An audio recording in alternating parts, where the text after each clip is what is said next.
I want to open by reading something I've been working on. It's kind of call it a thesis. Let me pull that up. I'm going to read this right off to you, and then we're just going to jump right into it. It's not a rant. It's more of a lens, a perception that I've been noticing. I think longevity is no longer a trend. It's context. It's not a program. It's not a product. It's not a corner of the gym. It's the backdrop against which fitness is now judged. And each generation is forcing that truth in a different way. Gen Xers are watching what happens when people, like their loved ones, the boomers, lose mobility, independence, and cognition. Their question is simple. How do I not end up there? And millennials appear to be done with the aesthetics and hustle loop finally. They're tracking sleep, recovery, and data. So their question is, what actually works if I'm doing this for the next 30 years? Meanwhile, the thing that really piqued my interest is Gen Z. That's the opening that I don't think anyone in our industry should be ignoring. They aren't waiting for a crisis. They aren't motivated by shame. Longevity seems to be their default. Mental health, recovery, sustainability, identity, all these things they talk often about, which means to me, fitness is now competing with more than other gyms. It's competing with sleep, with wearables, with recovery tech, with therapy, with community. So the question becomes, what role does fitness play in a life that's already longevity aware? And here's what I think our industry has a massive opportunity in. We've helped millions of people move. We've built some confidence, and we've done much better at building community, but we've been better at selling short-term transformation than designing for this longer arc. We've made sweat the signal, intensity the proof, and exhaustion the badge. Longevity doesn't respond to these urgencies. Longevity, as we know, responds to appropriate stress, appropriate recovery, and consistency over time. And when we look at women's health, that makes this especially obvious. When training, as we've done for so long, ignores hormones, life stages, and recovery needs, it's not just ineffective, it can create fragility. And that's not a willpower problem, it's a design problem. So maybe the shift isn't fitness becoming healthcare. Maybe it's fitness becoming a better translator, because I think you and I agree, clubs sit inside people's weekly routines in a way healthcare doesn't. We see the patterns, we see what's sustainable, and we see what breaks people down. And when the market tightens, when we see retention and utilization and unit level performance more than hype, longevity stops being philosophical. It becomes operational, because people don't churn from places they believe are helping them age well. They churn from confusion, from misalignment, from doing the right things and still not seeing progress. So Dennis, here's the question that starts our episode off. If longevity becomes the organizing principle, not a program, but the lens, what has to change first for operators? Is it programming? Is it sales language? Is it onboarding? Is it metrics? Or the identity of what a health club even is? Wow, that was great. And believe it or not, you actually gave me a thought I had not thought about. As much as I've thought about this, you said something that landed. And the boomers look at our industry a certain way they have for 45 years. We're boxes where they go to exercise. We built it 45 years ago for them.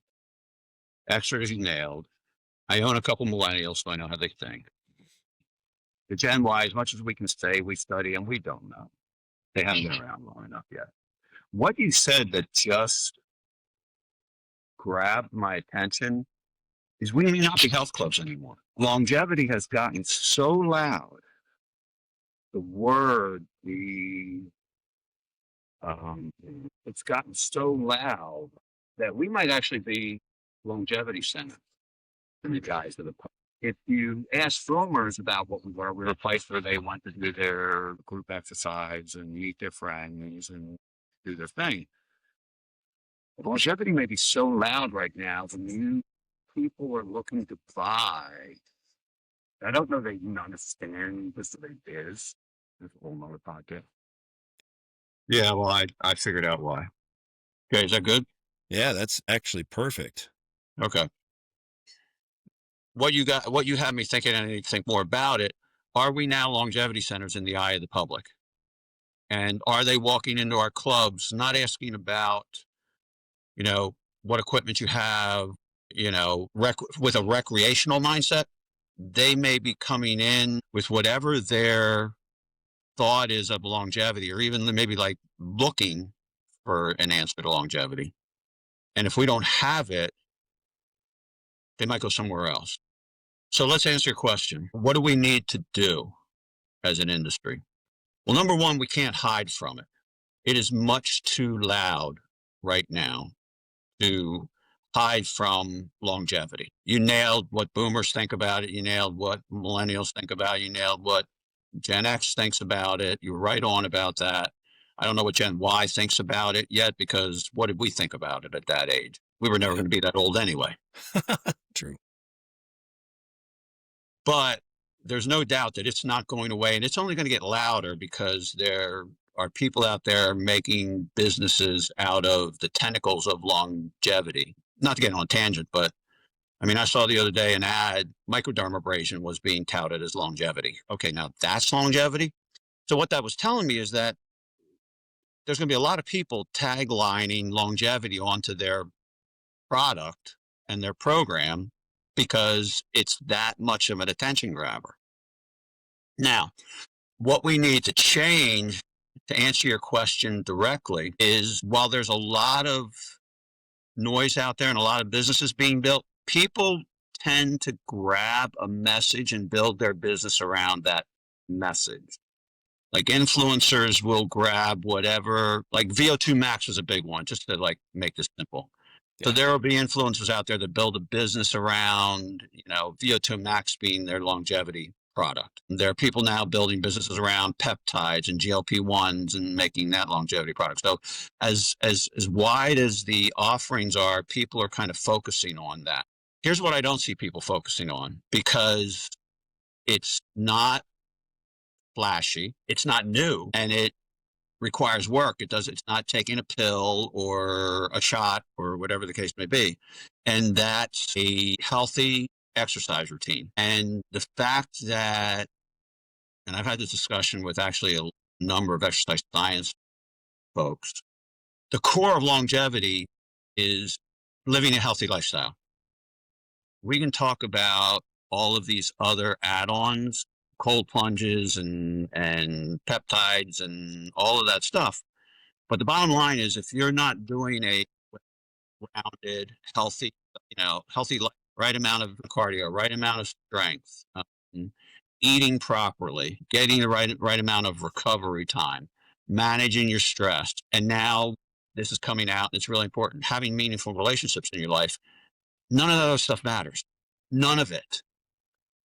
So you are dead on right that this is probably the biggest opportunity I've ever seen in my 40 years for the industry to become what we said we always were, which should be the hub of population health.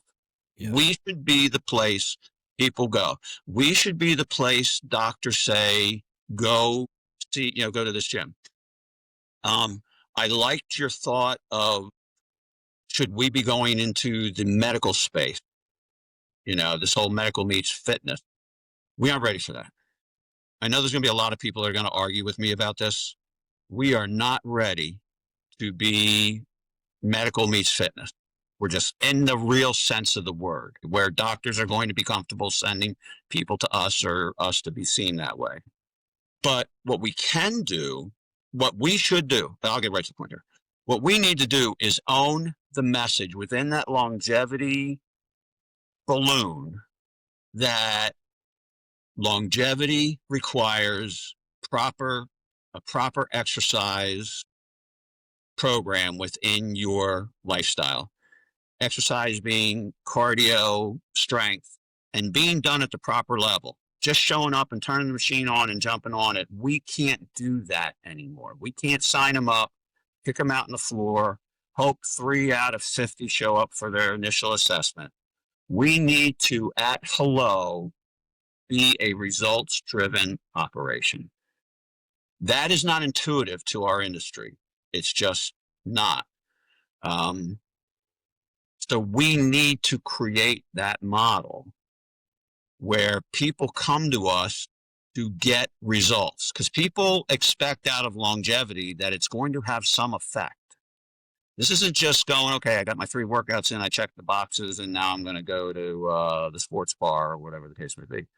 People are expecting results, and they're expecting to come in. They're expecting to be told what to do as part of their program. So your answer to the question is, one, our industry as a whole, and I'm going to call out the HFA on this one. Okay. The HFA needs to take a lead and say longevity is a real thing.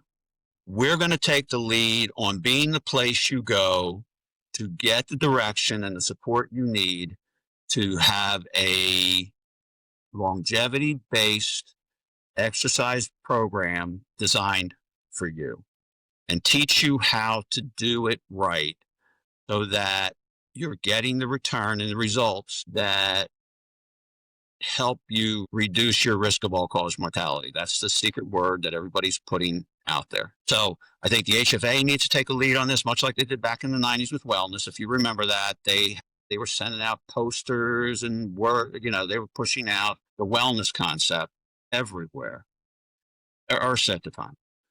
The HFA needs to take that lead. And then clubs need to be provided, operators need to be provided with some support in how to design, how to run your operation so it is a results-driven operation. And to your question, where does that start? Well, first of all, it starts at the operation. You have to be that. In other words, you can't say you're a results-driven operation and still do things the way you do them, which is do the museum tour, have them sit down, have them sign the contract, give you the check, and say, okay, here's your card. And the fitness floor is that way. Can't do that anymore. So we have to start at first of all, we have to provide that type of operation. If I'm sitting there selling memberships, of which I sold thousands, if I'm going to sell that you're going to get results and you're going to get support, then my club has to provide that. So the first thing is the club has to become true results driven. Then we need to teach our sales team how to do a results driven presentation and close and move them into that. And then the message coming out of the club industry is, for those looking for longevity type programming, we provide it. And we provide it by giving you the support to use the resources of our club in a proper way that you're doing a healthy level of effort. That's what I believe. I like where your head's at. Where I got stuck a little bit and hung up is I totally agree results, which is outcomes based. But I think the culture of the industry has been fermenting for decades and is so solidified with results are tied to KPI metrics that aren't outcomes based.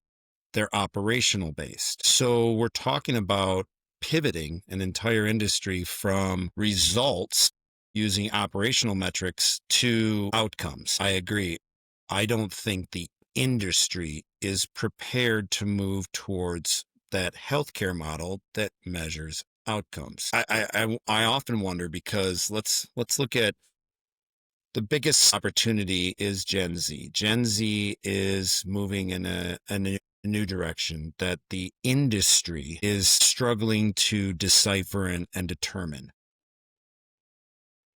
The industry may not be able to maneuver themselves to this outcomes based, but what if, let's say, I look at United Healthcare, and what prevents United Healthcare from going, we can easily acquire one of the biggest players or a couple of the biggest players and launch an outcomes driven model and be ahead of everybody else like that and force the industry to react. I mean, they're somewhat of a threat because they've got the resources, they've got the power, they've got definitely the power in Washington through lobbying. Your thoughts on what happens to the industry if it gets swallowed by the healthcare behemoth. First of all, my 10 years in healthcare, I don't see them care. I don't see them wanting it. I don't see healthcare wanting to be in our business. Okay. But let me go back on that for a second. When Okay. I say results driven, I'm not so specifically right now, because you're right. We're not going to go from a Model A to a Tesla overnight. When I say results driven, what I mean is we need to be more, we need to give more attention to the member in how to use our facility, get something from it. Or let me kind of go that direction with it. So I know what you're saying. You're saying, okay, listen, you're going to go. Let's take my cardio program when I was on the, pearls. Yeah. You talk about my thing. I had to get results. So somebody, physicians send me somebody who was active, totally sedentary. I had to send them back. So they might come to me and they may have been averaging 1,500 steps a day. I need to send them back to the physician saying, well, they're now averaging 3,500. And that was a positive. Okay. So the outcome based.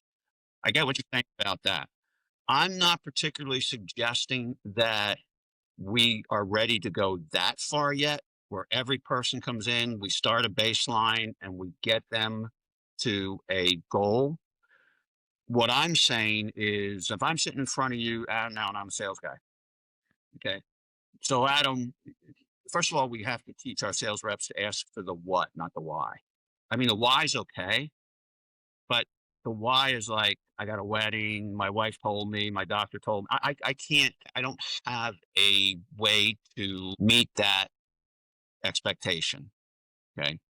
So your what might be, okay, I want to lose 20 pounds to go to the wedding. Okay. So your what is losing 20 pounds.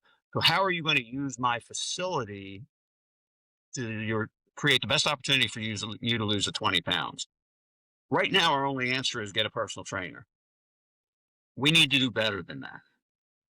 So we need to get involved in, like example, if all you're going to do is group fitness training, group fitness programming, I need to sit down with you with the schedule and find out which classes you should take. And this is when you should take them. Okay. You should take the Friday, the Monday 5, the Wednesday 6, the Thursday 7. So that I'm giving you a path to follow that aligns with your what. Okay. You want to lose weight, you want to use group fitness. Okay, so let's find 3 cardio driven group fitness classes, or maybe one body pump in the middle, or whatever the case may be. That's what I mean by results driven. We need to do a better job of taking the person and giving them a pathway to follow that aligns with their what once they join. So in other words, if you're coming for longevity, so now let's go straight down the path. And we can talk about VO2 max, and we can talk about farmer carries, and we can talk about grit, and all of those. They are all results. They are not training methodologies. Okay. To get a VO2 max, you have to do proper cardio training. To get a farmer strength reading, you have to do proper strength training. So if you're coming to me for longevity, okay, I'm going to make this really simple right now for a switch over. We're coming for longevity, and you're sitting down and you're going, listen, I am here because I want to live longer. That's my what. Okay. What do you need to do to live longer? You need to have a good exercise routine. Okay. Adam, you need to have a good exercise routine. What's a good exercise routine? I need you here 3 days a week. Can you do that? I can only do 2. Okay. You can do 2. All right. First thing is we need to give you you need to do cardio, and, or strength or cardio, whatever the case, you need to do both. We need to teach our sales reps how to give that direction on where to get started. So if you're talking about longevity involves doing, a certain amount of cardio a week, and certainly 1 to 2 strength trainings a week. And we need to get them into that programming. Now, the big question is, how do we make that change? How do we take the people that we now are signing up, kicking them out on the floor, hoping they do it, into giving them something to follow? That's the $1,000,000 question. You're asking me, what do we need to change? We need to figure out how to get that done. We need to figure out how to take somebody at the point of sale and give them a roadmap to follow so that they can get started. So the outcome might be just getting them to show up twice a week for 30-minute cardios and once a week for a strength training program. That might be the outcome. That's moving them over to, that's the result, getting them to change their lifestyle to include that in it. Does that make sense? Yeah, absolutely. Because we're not doing that now. No. We're signing people up, we're kicking them out on the fitness floor, and if they're not going to buy personal training, good luck. Okay. We need to tell them you need to show up twice a week, depending on where they're at. Now, this is going to take some training with the sales reps. Okay. We're going to have to create a form to walk them through the assessment, like the training assessment. Okay. How much have you working out? Blah, blah, blah, blah, blah. We can do that. And then, okay, so you're not doing anything. So we need to start with 2 30-minute cardios a week. What do you prefer to do? And we need to start out with 1 strength a week. So are you truly interested? Like we used to use the closing sale. How interested are you in joining the club? That was our pitch. Okay. We were trying to get a 1 to 10. Well, if you walk out, you said instead of 10, you wanted to join. Why are you walking out? Now we need to go, how interested are you in getting this result for your longevity goal? Very interested. Okay. So here's what we need to do. Okay. We need to get you with a trainer, because if you don't get with a trainer, you're going to be left on your own devices. We need to get you with a trainer to get them to draw up a longevity training program for you. Is that something you're interested in? So we need to sell that assessment as hard as we sell the close. It needs to be almost a part of what we do. Just like when you go into a doctor. Okay, my ankle hurts. Okay, Dennis, you got to go to physical therapy or your ankle isn't going to get any better. Okay, you can't just walk over into my physical therapy center and start hopping around on it. You need to go meet with a physical therapist. Dennis, you need to meet with a trainer, because longevity requires a structured approach to whatever modality you are trying to use to create a longevity response.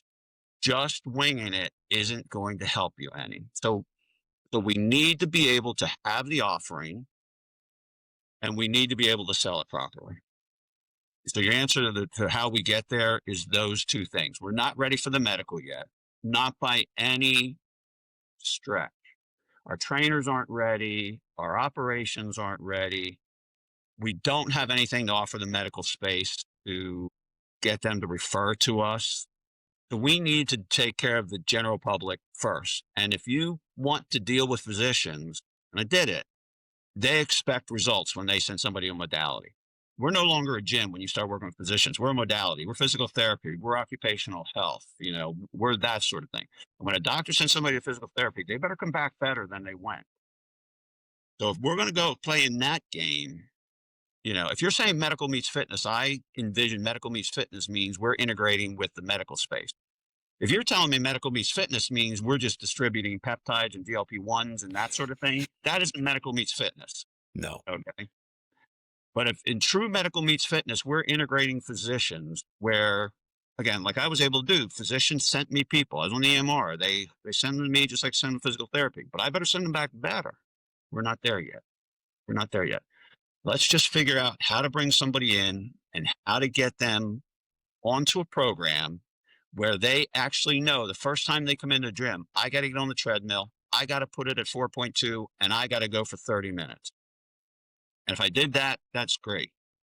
And then move them along that way. But it's not that big of a stretch. It honestly isn't. If we think of the result as being the outcome we want is getting the person engaged in a program that is legitimate, that is structured, that has them walking out of the sales office knowing exactly what they're going to do, there you have your result. That's the result we're looking for. This episode stresses me out. The industry that you and I love, it's like, and we've had so many conversations, and it feels as if they are still stuck in the old playbooks. Like they're valuing comfort over clarity, and they're staying loyal to they're illusions, almost delusions now at this point to me, rather than evolve. Adaptability right now is critical in my head for survival because, to your point, we've designed an industry off of boomers and Xers, and we're just dragging millennials and Zers into it. And where I and many other people who try to read the tea leaves, Gen Z will force an evolution. I don't think that the operators who want to stay stuck in the old ways of, well, we're just going to accept the fact that we can get 15 to 20% of the market and we've got a back revolving door where they're just kind of going out. I don't think that model is going to work very much longer. I think in a few years, that model is going to severely break, especially with the advancement. And I don't want to go down this path, not in this episode. We're going to stick with longevity, but I got to mention it.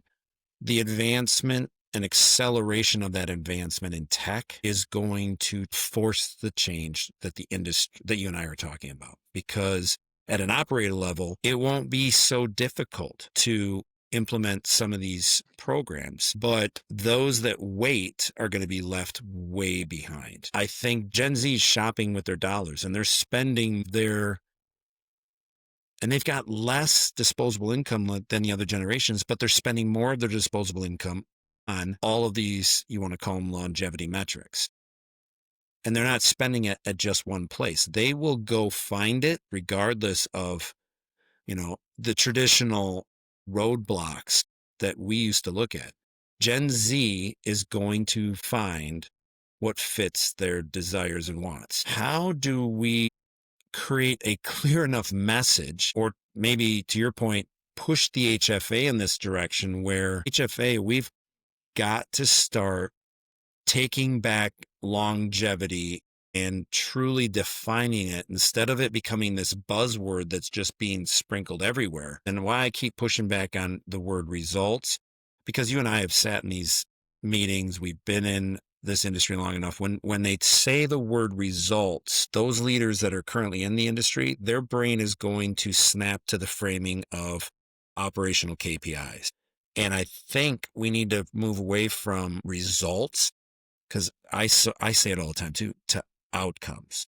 Outcomes, human outcomes, member outcomes, health outcomes, longevity outcomes. Okay. So first of all, I happen to agree with you in the word outcomes.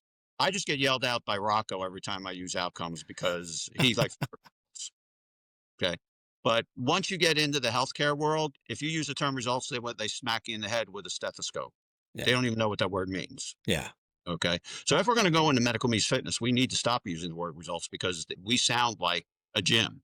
Well, I just want to make sure I'm clear. I don't think it's medical meets fitness. I think it's inevitable. Yeah. So it becomes this hybrid model that is just, we can't stop it at this point. Yeah. So to your point, I happen to very much agree with you that when you talk to operators about results, first thing their head goes to, well, that means I got to sell personal training at the point of sale because the only way I can get results is have people go to personal training. I get that. Okay. So how do we get people to go there? And this is where I say it's about the messaging. We as an entire industry need to come out and sell our version of longevity. And longevity is a proper exercise program. That's where it all starts. You can do all the rest of the stuff. You can do cold plunges and red lights and peptides and all of that stuff. And even the big buzzwords, VO2 is the result of a quality cardio program. Farmer carries and grip strength is the result of a quality strength program. So if you truly want longevity, the place to start is with a quality exercise program. I don't want to push nutrition because our industry can't say industry-wide we have nutritional offerings. I don't want to say sleep because we don't have any way of saying that we can monitor that. But let's highlight what we can do. And we can provide a proper exercise guidance to get longevity effect.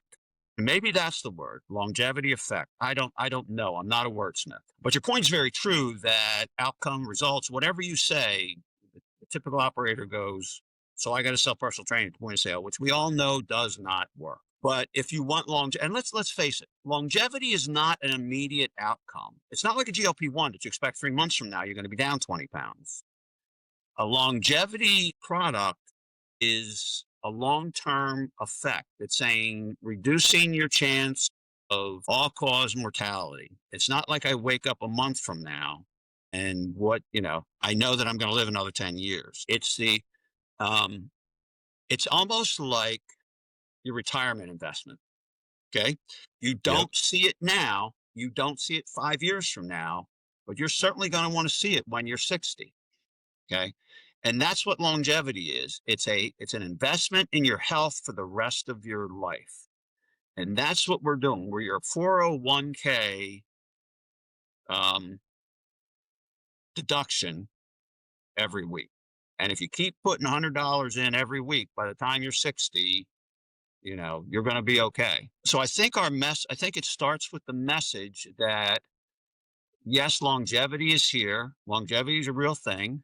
It's a very positive thing. It's something we need to think about because God knows where healthcare is going. You may not be able to afford to healthcare by the time you're 60, unless you've got a ton of money and you can go to some concierge doctor at that point. So you need to take care of your health just the same way you take care of your money at this point. And that starts with a great structured exercise program designed to impact your health. That's what we do. We are the hub for doing where longevity effort needs to start. Without what we do, the rest of it is not going to have the effect that you think it is going to have. Now, I don't wordsmith. That's something that takes a lot more thought than I just gave it. But my point is the message is nobody's putting exercise out there because they can't sell it. Now, some people are putting VO2 out there and having you do, like I've seen at Tia and Johnson's, zone 2 twice a week and Norwegian 4x4s or whatever the case may be. None of that. First of all, their zone 2 is a whole different zone 2, which is even more confusing, which I didn't know until I studied at Tia deeper. It's not our normal zone 2. His zone 2 is actually our high 4, low 5. Yeah. But my point is that's it. There's so much confusion. We're going to clear that up. We are going to make sure let's go medical. We're going to make sure you're taking the right amount of medicine that reduces your blood pressure so you don't die of a cardiac event.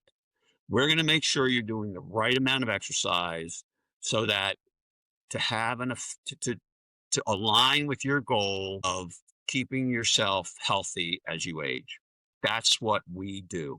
That is longevity we need to own the definition of longevity. Because to me, it's not peptides, it's not cold plunges, it's not red lights, it's none of that stuff. It's having the proper lifestyle that is aligned with getting and staying healthy well into your older age. I see where you're going. And I also see where I'm recognizing some struggles in you that I also have because we've been in this industry a long time. And I'm thinking of what would longevity, let's call it programming, actually mean or look like inside a real club with real limitations and real staffing. There's changes that need to occur. And I guess let me set this up. I believe there's going to be a dramatic shift in the entire market within 3 years to the point that those that wait to adopt are going to be left behind. And this dramatic shift will be, yes, I'm a Gen Z. I have access to unbelievable amounts of data, wearables, meds, peptides, biomarker testing, all of this. But if the clubs try to position themselves as interpreters and they try to provide the clarity in all this to the consumer, I don't think necessarily that's the right space because I think the power is going to be as simple as this. This is going to redefine how Gen Z is getting inspired, motivated, educated, reminded. Um, it's tracking outcomes, it's tracking effort, it's feeding so much data and analytics and pointing them in real time in the direction they need to go to. So the club that offers, to the point you brought up earlier, all of the things that help me as a Gen Z in what I'm looking for, it could be cold plunge. It could be heat and cold therapy. It could be red light. It could be stretch zone. It could be strength training. It could be max VO2. It could be, God, brain fart, DEXA scan, so I Yeah. can monitor my bone. It could be all these things that are sitting inside of a club that has, I don't want to use Planet as the model, but has like no staff. I'm renting a facility to go to because everything, even my virtual trainer, even my virtual coach, even my virtual nutritionist, everything's being driven in immediate real time through our devices. And I'm sitting here trying to figure out where do you think operators can win first if they're going to try to maneuver in this direction without boiling the ocean and burning all the bridges? And whether or not that people are going to live off of their data, I don't, I'm not as sold on it yet as anybody else is, because I've worked with so many people with wearables. Data to me is only good with human interpretation and direction of what to do with it. So if you ask me the quick answer, that even when there's data falling out of the ceiling, people are still going to need a human to tell them what it. First of all, I think there's so much data now being pushed out that you get outside the biohacker group, people are like, I don't need, people don't even know what the heart rate data means on their wearable right now. So to answer your question, where they go, let's keep this simple. Do 30 minutes of cardio twice a week at a heart rate of X. That's healthy. Or twice a week for 30 minutes at this level. Because right now you're not doing anything. Or if you're doing something, you need to do more, let's assess it. And let's develop. Well, in my mind, I was getting ready to go in strength with the position group, and then private capital above. But I was going to put people into a strength program. It was nothing more than like 4 pieces of selectorized, the full body program, just to get them to do it. So I think the change right now is, for the simple move right now, is to make ourselves the go-to point for exercise programming, to be doing exercise the proper way. Because the data hackers aren't the major flow right now. They're not consuming the industry. Will they? Maybe Gen Z will buy into it. I'm not so sure yet, because I'm not so sure people outside of those that really know data are going to be able to look at a whole report of data and know that even what to do with it. So I think the place to go right now is like, okay, if you want longevity, you need to be training properly. Just that simple. Okay. And it might be two group fitness classes a week, might be 2 body pumps a week, and a strength, something really simple. You could almost create a standard longevity entry program that you give to people that, you know, that don't necessarily aren't already doing something. Somebody's already doing something, they need to sit with a trainer. They're probably going to just go on their own anyway. I mean, let's face it, there's still people going to come into a gym and say, leave me alone, I know what I'm doing.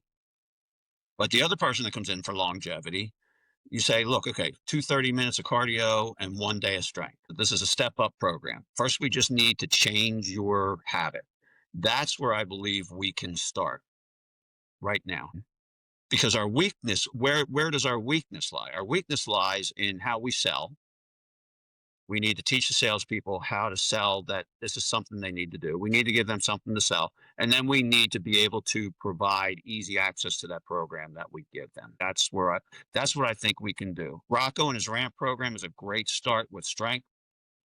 So if you're asking me exactly what we need to do, we need to do the ramp program in some way, shape, or form for a longevity based exercise program. We need to be able to say 2 of these, 1 of these, and that's it for the basics. For the people that don't go into a ramp program, whatever the case may be, we can figure that out. But that's where I think that we can make some headway now. Keep it simple. Yeah. Yeah. I mean, it's going to be baby steps. It's definitely baby steps, especially when you're talking about moving. How do we move from this traditional fitness model to what we kind of foresee the market moving to? Because longevity, to me, longevity is, oh my God, it's not just one, two, three. It's not a single intervention that solves longevity. It's the interaction of, strength, bone, cardio, recovery, nutrition, sleep, stress management, community, purpose. Longevity is more preventative. Here we go. Oh boy, I pulled that word out of the box, didn't I?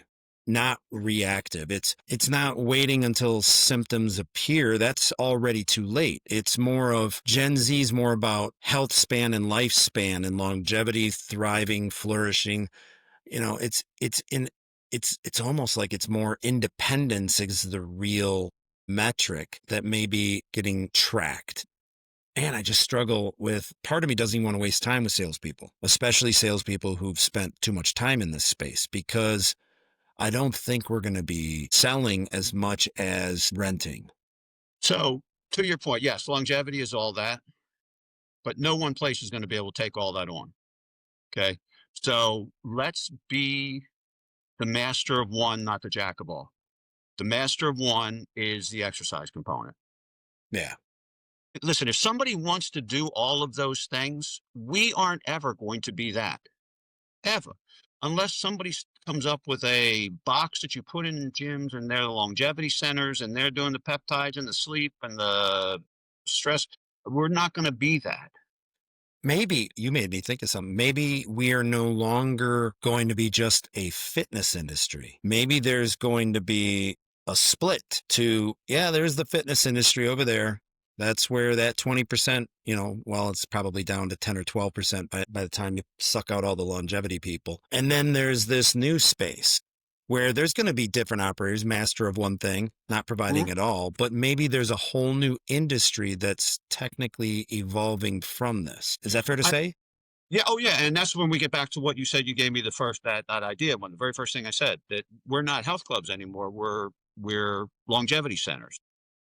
So you can still be a health club and provide the 20%. If they come into the point of sale and say, Dennis comes in and said, leave me alone, just show me your floor and tell me where to sign up. Yeah. But if somebody comes, but we can still say longevity and we can still provide that programming. We're just enhancing our model, not completely flipping it. Now, if longevity gets that hot, that some VC guys say, hey, we're going to create longevity centers where they're going to be 3,000 square foot places where they come in and they get nothing but personalized attention for longevity programming. That might be a whole nother, product line that somebody comes up with. I don't think it's there yet because I don't think longevity is that defined. And I don't think the market is that open to, well, let's be honest. Harvey up at Equinox is doing that, but it's $40,000 a year to Yeah. to go to his box. Okay, so so what I'm seeing with longevity is splitting into two things. It's splitting into the high rent version, okay, and people are willing to spend whatever money they need to spend to get whatever they believe they need to get. And then I think there's the common man that just wants to do what he can to be in better shape for his grandkids. That's the Yeah. person I think we can get. Okay, and maybe that's a tagline. Listen, one day you're going to want to not sit on the swing while your grandkids are running around the front yard. How do you do that?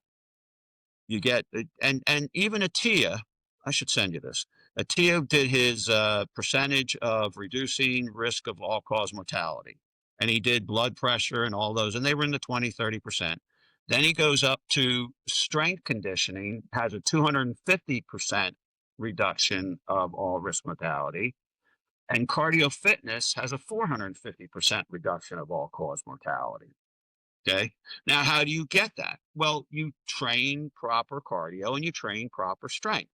And those two together have more effect on reduction of risk of all cause mortality than any other thing you can do. So if you're going to if you're going to put time aside, and if you really want to be in shape for your grandkids, you're going to be able to need to breathe and you're going to be able to need to get up out of the rocking chair. And how do you do that? You make sure your cardiovascular health is good. You make sure your strength is good. Okay. Those are the two things that we do. We are the experts at that. Now, in most cases, that's going to require a lifestyle change. And move a lifestyle change, you need human intervention. I don't care what anybody tells me. The notification coming up on my phone and telling me I need 400 more calories to get in my day in does only one thing. It takes me 2 seconds to swipe it off and tell it to leave me alone. Okay. But if my trainer or, if I'm accountable to somebody for doing this, or at least if I know everything I'm doing has value because Dennis, the expert, told me, now I'm going to go. And yes, this is going to make you healthier. Now we can do result. Listen, I do it with my cardio program. Every week somebody has to give me their resting heart rate reading. Not because it's going to change every week, but because it holds them accountable for getting health. And if their resting heart rate goes down, they are healthier and they love it and they keep going. Okay. And we know they're doing the right amount. So we can do something that simple. Clubs may have eye bodies or whatever. You can do for your strength training, you can do an eye body reading once a month. All you got to do is show them they're getting better. Well, guess what? That's longevity. Yeah. I'm healthier.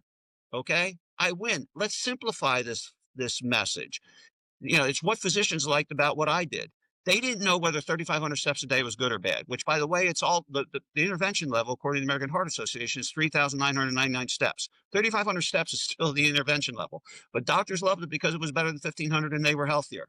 That's Yeah. longevity. Get healthier than you are now. Do what you're able, divine a program that gets you healthier by even the simplest of metrics. And I got this from one of the top cardio exercise science experts in the country. If your resting heart rate goes down, your VO2 is going up and you are getting healthier. Okay. And eventually people are only going to do as much as they are willing to do. I might only be willing to do 3 45-minute cardios a week. Okay. Now let's just make sure you're doing them right. How do you know you're doing them right? You're just going to measure your heart rate. Going to measure your average heart rate at the end of every workout on your wearable. And if that stays at this number, it's right. That's all you need to know. Okay. The strength, as long as you come in once a week and you're getting stronger because you have to increase the weights, you're getting healthier. Ultimately, people are only going to do as much as they want to do. We are just going to make sure you're doing it right. There's what we do. That's our message. Let me try to sum this up. Repeat back. I want to make sure we're on the same page. So let's say Dennis and I are called in and we're talking to CEO, owner, executive, and they're thinking about where their business needs to be in 3 years. And here's the truth. I think that, and Dennis, correct me if I'm off base here, but this is what I'm kind of picking up from you. And this is definitely where my head's at. But here's the truth that I think I would give them. You don't need a reinvention. What we need is a re-architecture. And there are 3 moves that I would say they need to make now that will matter far more than anything else they're debating in their head or in the boardroom. First is re-architect the onboarding around longevity. I think you touched on this quite a bit. Most onboarding today is orientation, tours, class schedules, key fobs, and then go explore. Your first 30 to 90 days should be structured, coached, and more educational, not intense, but intentional. And every new member should understand what progress actually is, be exposed to strength early. I want to make sure I don't get off track here. Learn what recovery is supposed to feel like and have a clear pathway, not infinite options. Because onboarding doesn't teach behavior, it creates more of an identity. And if that identity becomes this place helps me age well, which is where I think we need to start moving the brands towards, retention will take care of itself. Second, make strength and recovery the spine of the entire model. They're not add-ons. Strength training is not a specialty. It is foundational. Everything progresses from strength training, including, I think, if you're talking about 4x4s, you can get your VO2 max down with certain strength training programs. If strength is optional in their business, longevity will be impossible. If recovery is hidden behind the premium upsell, the churn is inevitable. This doesn't mean killing intensity. It means putting it in the right place in my head. I could ramble on and on. Third, there's 3 things. Third, change what you measure because the metrics will shape culture and culture eats strategy for breakfast every day of the week.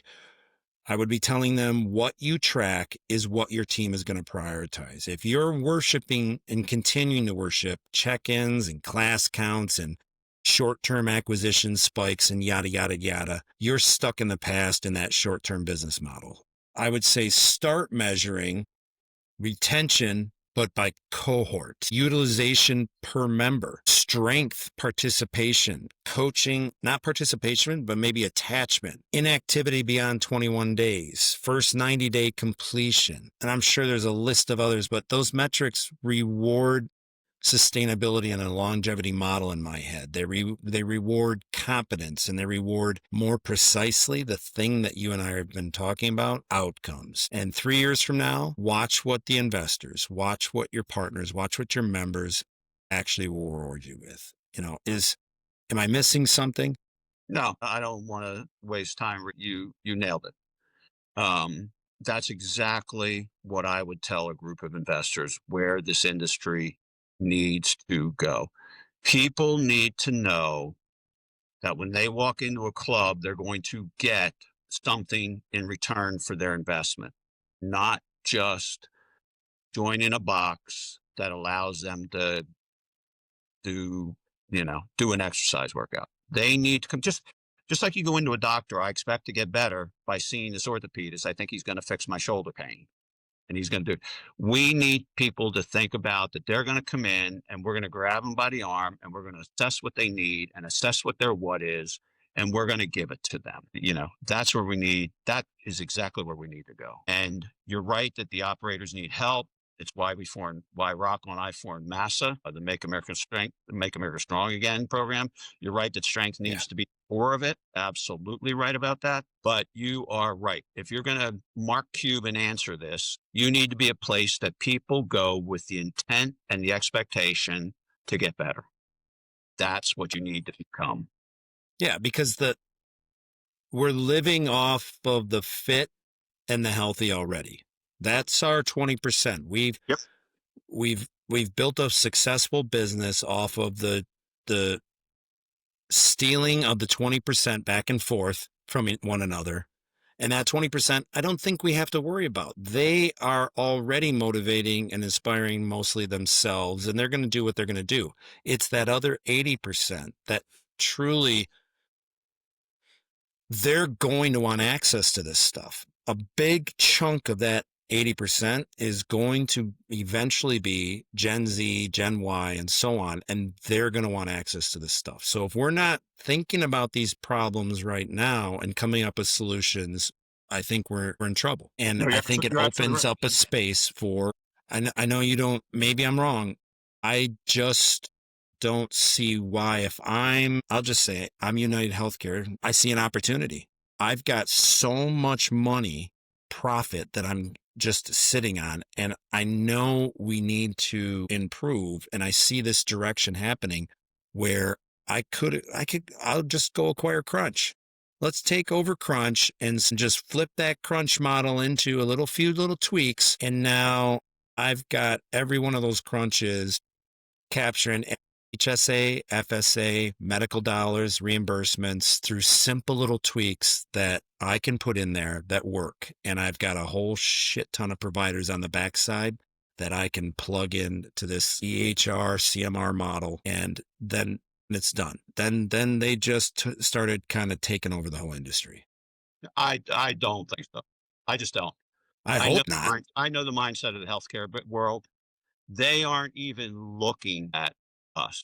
They have bigger issues right now with the whole ACA thing, and where the future healthcare is going. Hospitals, they have a ton of cash coming in, but they got bigger issues than worrying about adding health. Well, I agree with you on if you only go to that level. I'm going to go above that because the people funding that, all the people that own all that, are the same VC and PE people that is fueling all the growth in our industry right now.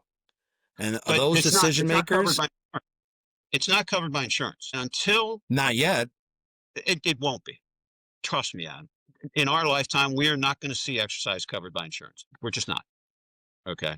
Well, I don't believe it. Maybe, but If that lobbying organization that's behind healthcare switches tactics, Washington responds to them. They don't respond to us because we're No, just they the don't respond bastard to us, redheaded but step.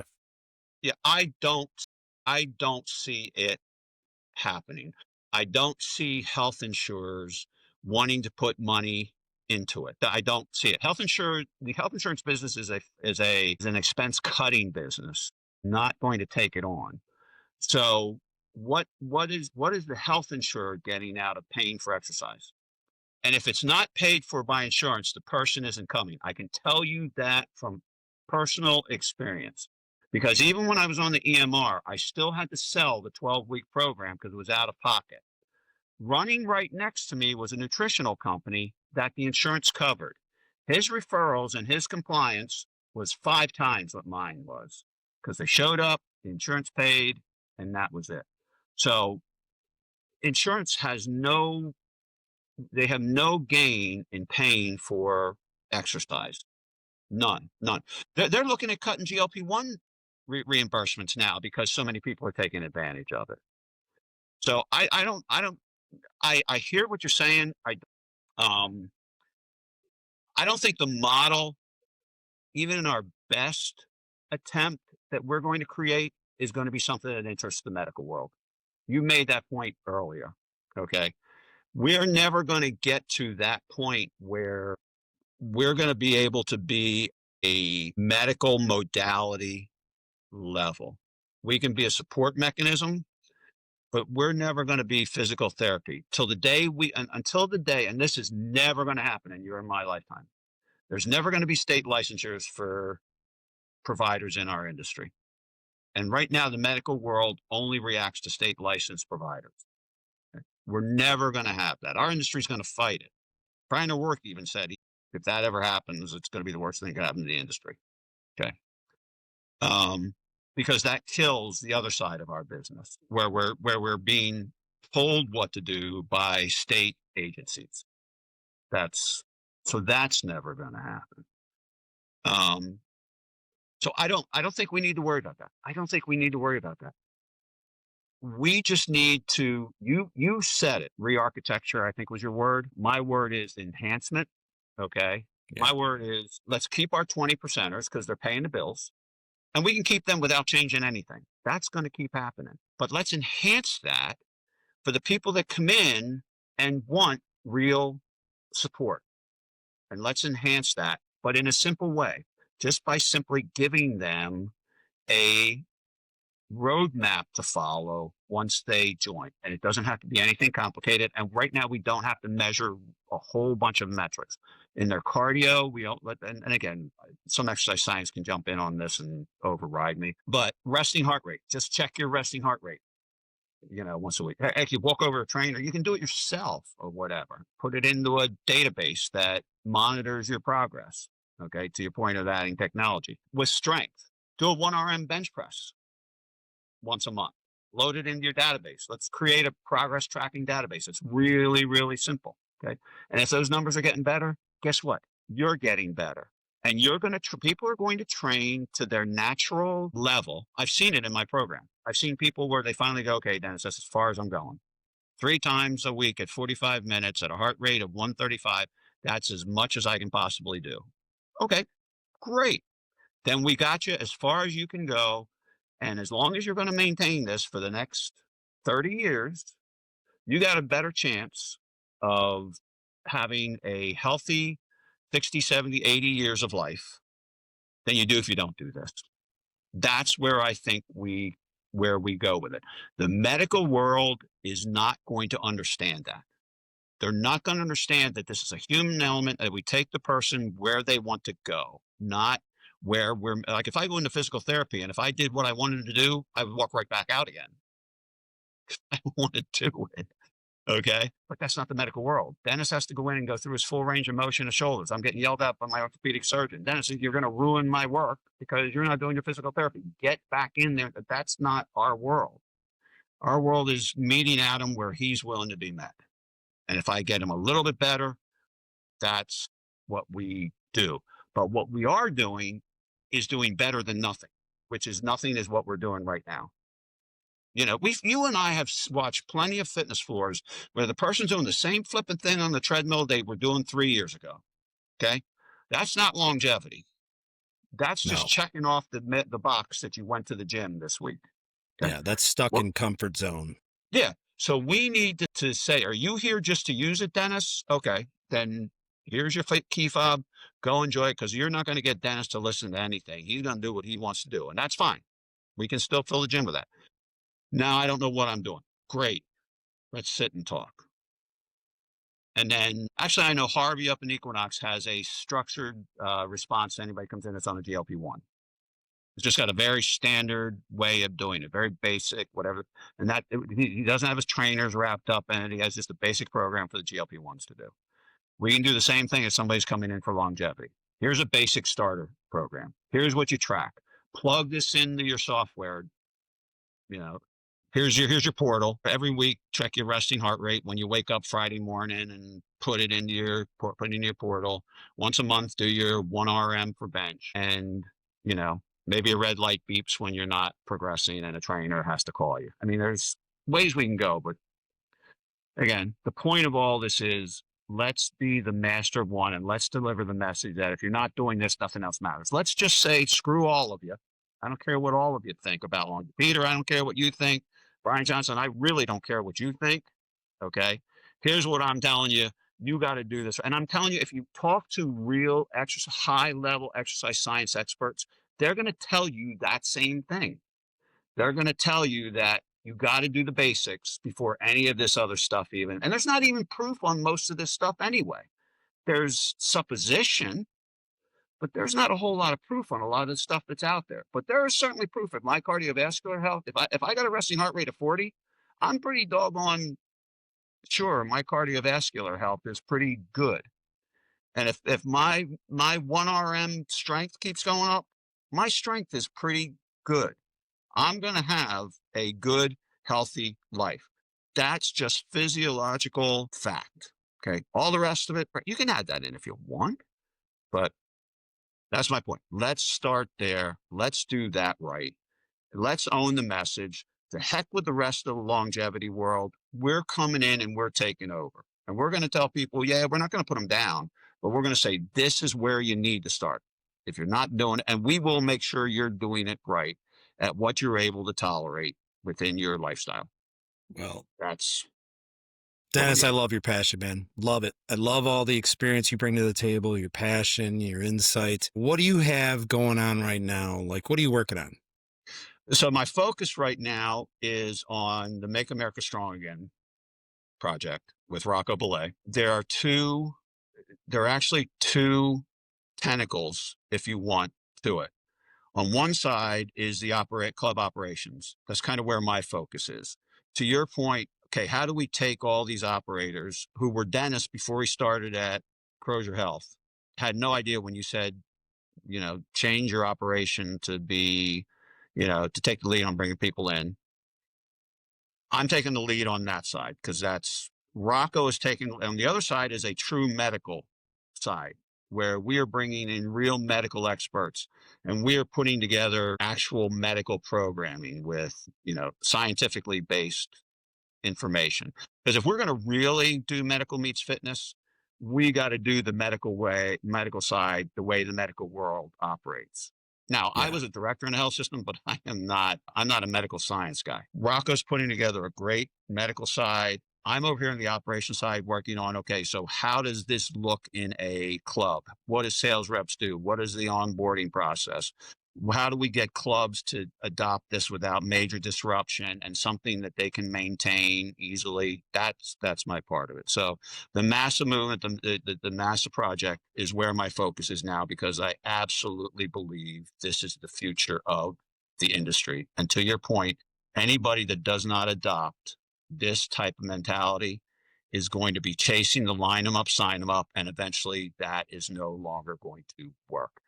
The Gen Z is not a line them up, sign them up generation. My sense is if they get tired of a gym, they're going to go to an influencer online, work out from home, or whatever the case may be. They have one bad gym.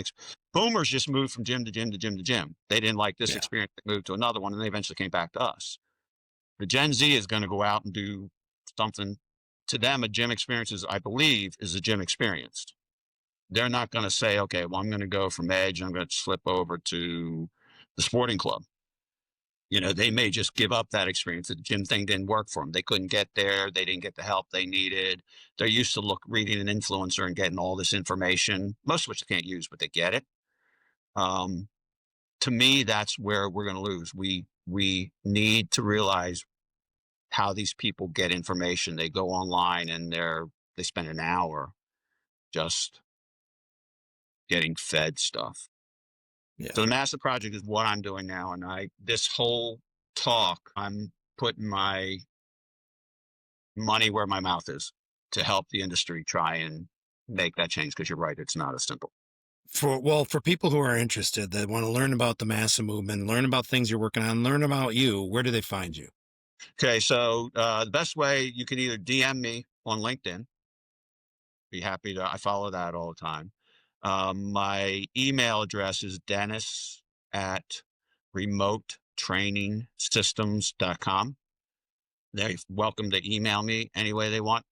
And I'd be more than happy. I give my time away free.